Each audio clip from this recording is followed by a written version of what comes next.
Discretion is advised. Hey guys, welcome back to the channel. We're out here in the mountains, and tonight we're going to discuss night vision devices. I've got a lot of experience with a lot of different units. I'm going to give you guys 4 examples of products that I've used for over a year that I can recommend. I'm going to give you guys some tips on what to look for if you guys are in the market for a night vision device. I'll show you guys kind of how I've used each one of those units, and I'll give you guys kind of the pros and cons of each because there's a lot to go over. So grab a coffee and we'll get into it. The first device we'll take a look at, and certainly the least expensive, is a clip-on unit.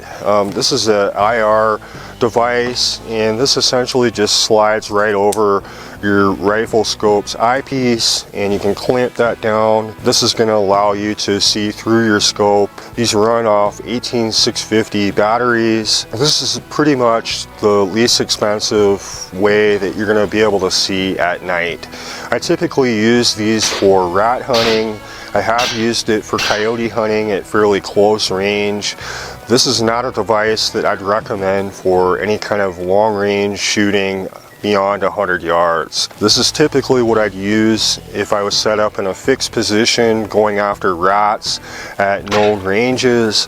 This does not have a rangefinder. It doesn't have any ballistic capabilities. Really, the benefits is it is very inexpensive, and you're able to use it during the day as well. You can pretty much use this as kind of like a scope camera. Really, the drawbacks to it is, adding it on like this, you're going to have to move your scope forward because it does take up quite a bit of eye relief. The next thing we'll talk about is battery life. Now, IR devices eat a lot of batteries, especially at night when you're running the IR.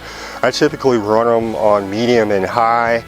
And in cold weather conditions, you're not going to get much battery life out of an 18650.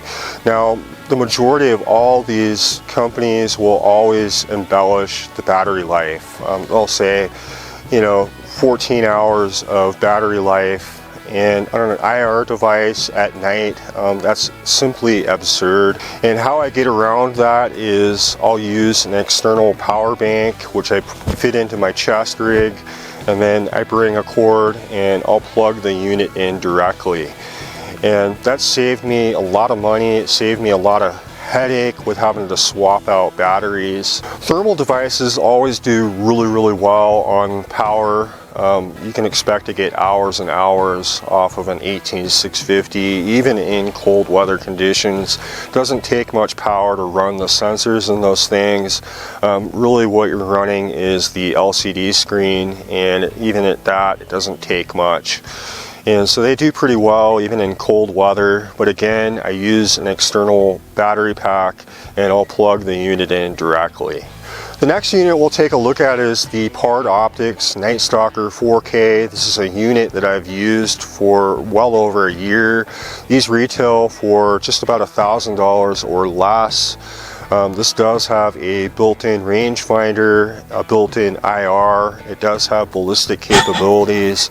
So depending on what range you're at, you're going to be able to give the input, and that'll allow you to see your holdovers at various ranges. And that's really beneficial for nighttime hunting when it's really difficult to judge range. This is a very compact little scope, doesn't weigh much. This is one of the easier scopes to set up, and I use this on a lot of different guns. I've created 4 different profiles, and so I can swap this between a few different guns, and it's set up as long as I have it mounted in the same spot every time.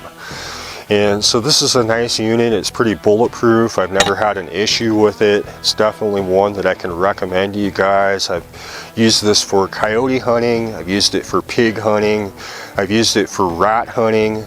Really the biggest negative to this, sometimes I find it hard to fit this in a case because the IR and the rangefinder sticks up above the scope, but it's not really a deal breaker, and I've been pretty impressed with it.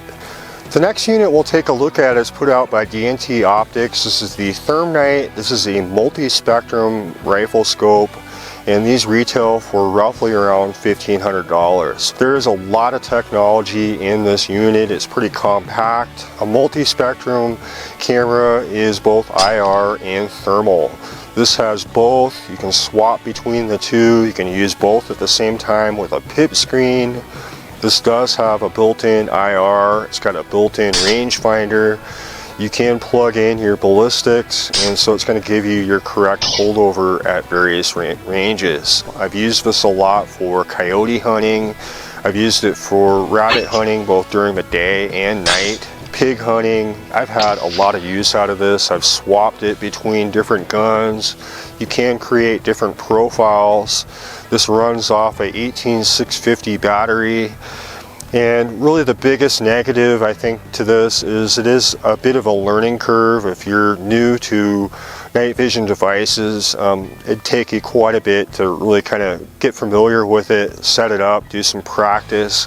Because when you zero this, you not only have to zero the IR, but you have to zero the thermal. It's got two cameras, and so it does take some time to set up. You do have to plug in your ballistics to the phone, and then you Wi-Fi it over to the unit, and that's where it's going to give you your correct holdovers at various different ranges. Now I have had an issue with this. I used it during the day, and I had the cap off of the thermal, and the sensor got damaged, and I had to send it back to D&T, and they were able to fix it, and they sent it back to me in about a week. And so they do have very, very good customer service. They've answered every question I've had. They'll pretty much hold your hand along the way if you're having issues. And so that much I really, really like about this. And I'd say for $1,500, this is a lot of value, really for what you're getting.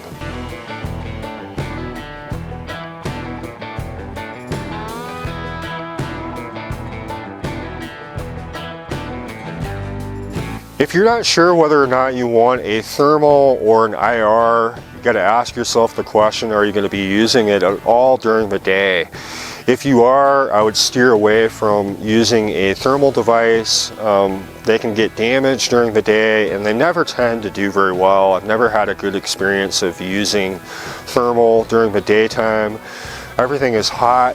It's difficult to judge what it is you're shooting at. It's just too much liability to cause damage to the sensor.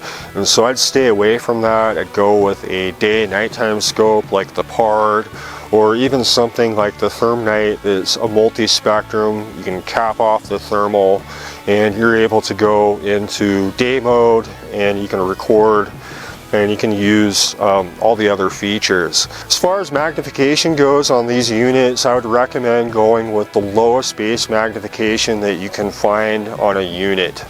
A lot of them come, 5 or higher, and that can become a problem, especially for closer range ratting. You're going to spend a lot of time scanning, and you're probably going to miss a lot of shots because you simply did not spot them fast enough, because you're spending a lot of time having to scan back and forth. If you've got a nice wide field of view, such as one of my thermals does with a 1X, you're able to spot everything, and you've got a nice wide picture.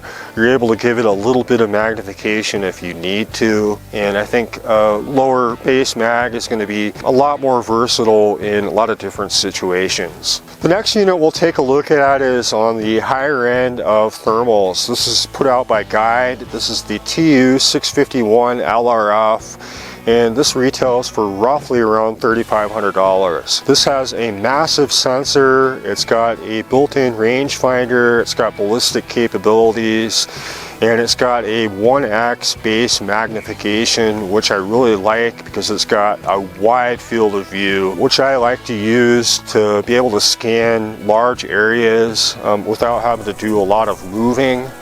This is a professional grade unit, one that I use out for coyotes beyond 200 yards. I use it on feral hogs, foxes.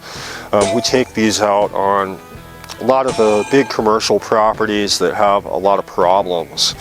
And this is a scope that I use, definitely a unit that I trust. And it is so important to have good quality when you're working on longer range shots on coyotes, and especially in areas that you have other animals, other livestock, where it becomes a liability to use lower end gear simply because you cannot see clearly enough what it is you're shooting at. As I mentioned, there's other livestock out there, and we have to be really clear of what it is we're shooting at. In a unit like this, I really think you get your money's worth out of it as far as quality. The image quality is fantastic out of this. I can see several hundred yards, even with magnification, and there's really very little distortion, and really that's what you're paying for, is to have a massive sensor and to really have the capability to use your rangefinder, which is so important, especially at longer ranges. I've used this to take coyotes beyond 200 yards. I've used this for ratting. I've used it for abatement of rabbits on some of these large farms, and it's just you know, it's important to have high quality gear if you're going to be using it a lot, and if you're going to be using it on commercial type properties that really carry a lot of liability with farm equipment and other livestock. Really the biggest negative to a unit like this obviously is the price. And it also does take a bit of a learning curve to set it up correctly. I typically have this mounted on one particular rifle that I have set up, and really all I have to do is double check my zero, and I'm good to go throughout the night. This thing also records, and you're able to download that video into your phone. You can share with it. There's a lot of technology in these units, but really what you're paying for as far as thermal goes is the sensor, and the larger of a sensor, the better the picture quality is going to be at range and at magnification.